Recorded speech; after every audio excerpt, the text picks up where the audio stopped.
It was an embarrassing moment. A woman was on her feet talking for 55 minutes. At the back of the hall, a man nudged the guy seated next to him and very ungallantly whispered, "Just listen to her. She doesn't know when to stop." The man continues, "The man, whoever married her, must have been mad." And back came the devastating reply, "No, she doesn't, and yes, I must have been." Embarrassing. I remember when I was in high school, I was helping out in my parish with, a white elephant sale or a rummage sale, and we had to stack all kinds of things. I got stuck at one end of the hall unloading clothes with a couple other ladies. And I won't say the lady's name because I know it to this very day. I picked up this sweater. It reminds me then of a day that, when you have the ugly sweater day at school or whatever. Well, anyway, I picked up this sweater and I said out loud to this woman, I said, "Oh my gosh, I can't believe anybody would ever donate. This is so ugly." And the woman turned to me and said, "I donated that." And I thought, no wonders. Embarrassing moments. We've all encountered them. Today, today's gospel tells us of an embarrassing moment for the Lord's disciples. They're on the way to Jerusalem with the Lord, and he was telling them about the terrible fate that awaited him. However, the disciples, their minds were elsewhere. They weren't paying attention to what Jesus was saying. They were busy arguing among themselves about which of them was the greatest. At the end of the day's journey, Jesus suddenly inquires what they had been talking about on the way. There's an awkward silence. We call it the silence of shame, or better yet, the silence of embarrassment. So long as they thought he was paying no attention, their discussion about greatness seemed harmless enough. But now they realize how mean and unworthy it all had been. They're talking about greatness while he's talking about going to his death. Why would they do that? Why would they be talking about greatness? Why wouldn't they be paying attention? They could talk about greatness because, like all of us, there was a shadow side to their personalities. It's a point that St. James makes in the second reading today. He speaks of a war going on inside us. On the one hand, the spirit of unselfishness, which leads to harmony and peace, to compassion and holiness. On the other side, the spirit of selfishness, which gives rise to jealousy and ambition, or squabbles, even a murder. It's significant that when Jesus found his friends displaying this selfish side, he didn't give them what they deserve. He didn't tell them off. He didn't say, "How could you be doing this?" Rather, what did he do? He showed them what true greatness, or rather, where true greatness lies. And he said it's not in striving to be first, but in being ready to be last. And it's not by being the master of the crowd, but rather being the servant of others. Not by following selfish instincts, but by being truly unselfish. And to describe this lesson, he takes a young child and he brings that child into their midst. And he takes this small child and he puts his arms around him. Why?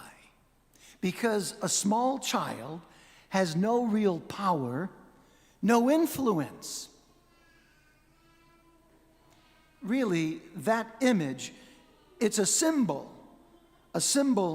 of those who stand in need of help. You just don't leave a child to fend for themselves. They need guidance, direction. They need structure and foundation. And then Jesus continues, if you welcome those represented by this child, the little people of the world, the marginalized, the forgotten ones, then he says, you welcome me. You see, service of the sick, to the lonely, the rejected, those are characteristics of following Christ. That's what it means truly to be a disciple of the Lord. If you ask why Mother Teresa of Calcutta was one of the most admired women in the world, it wasn't because she won the Nobel Peace Prize or countless other awards. It was because throughout her long life, she served the poorest of the poor, and she did it in heroic fashion. She was truly a selfless person. And what she did very well. She used to say that she would do beautiful things for the poor because she was doing beautiful things for God. Now, we don't have to be a Mother Teresa or a Saint Teresa of Calcutta. There's a story of a honeymoon couple. I've shared this story with you moons ago. And it's this honeymoon couple whose car broke down as they were making their way to their destination. They had to abandon their car. It was in the middle of the night. It was on an isolated road. There were no hotels. There were no boarding houses. But in the distance, they saw a flicker or a glimmer of a light. And so they knocked on the door. And they asked if they could possibly stay the night. They go on and they say, anywhere will do, even the floor. The old couple noticed some strands of confetti in the young bride's hair. And with a smile, they replied, "You are welcome to come into our home. You can have the guest room." The following morning, the young couple, they rose early and moved quietly about in their room, anxious not to waken their hosts. Imagine their surprise when they walked out into the living room and saw the old woman lying on the sofa and her husband curled up in an armchair. They had no guest room. They'd given up their own bedroom to complete strangers. That, my friends, is a beautiful act of kindness, an act of unselfishness. You see, that story helps us to understand what Jesus and James are getting at. You know, there is that hard wedge of selfishness at the heart of each of us. You know, an I'm all right, Jack attitude, which can easily blind us to the needs of others. Jesus begs us to take focus off ourselves today. And he tries, and to try at least sometimes to achieve the greatness of putting others first.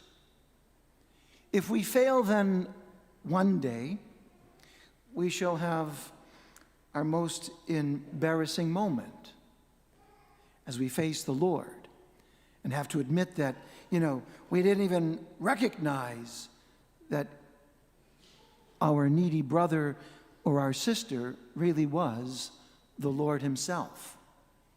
If, on the other hand, we succeed, then we'll discover that in our small way, we have done something beautiful for God. We would have extended an act of kindness. So don't forget that, young and old alike. Open the door for someone. Ask someone like a neighbor, can I help you? Excuse yourself when you're loud or when you're impolite. Ask for forgiveness. Or maybe when someone knocks on your door, give them a place to stay.